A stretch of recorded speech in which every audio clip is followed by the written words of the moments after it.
Hello mga miga, nandito na ako sa aking garden ko, no. Ito yung aking mga halaman, oh.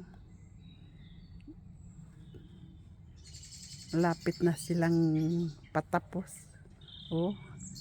Kahaba-haba nun yan. Iyan may hindi ko tinanim, sadyang natubo lamang ang aking rose of garden. Oh. Basta may mga punong kahoy, maraming ibon, oh. Nandito sila kasi nangingain, naghanap ng makain. Hindi takot sa tao. Tingnan mo, oh. Yeah. Oop.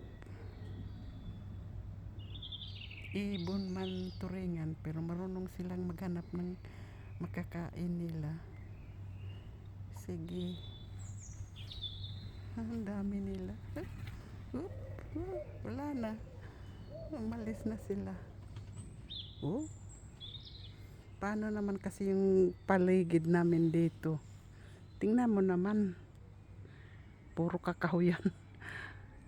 Tapos na ako magtrabaho. Ang oras namin alas 9 ng gabi. Ganito ang senaryo kapag summer. Pwede ka pang mamukpok dyan. Yang kahoy na yan, more na sila nasinagan ng araw, more darker siya. Puro kahoy talaga ang paligid, oh. Tingnan mo.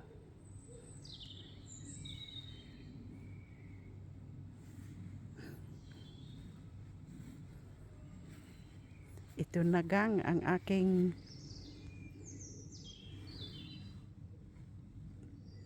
hokbit kuno. Ang aking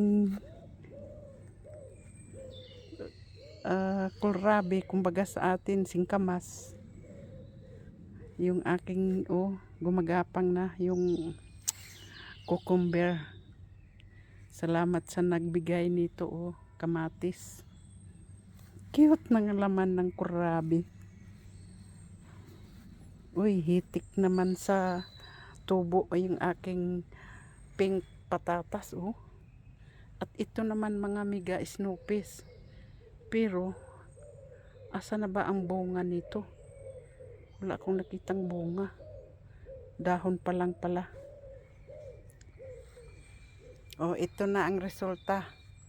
Nginat-ngat ng patragis na linta. Oh, ito. Cute niya. Salamat sa nagbigay.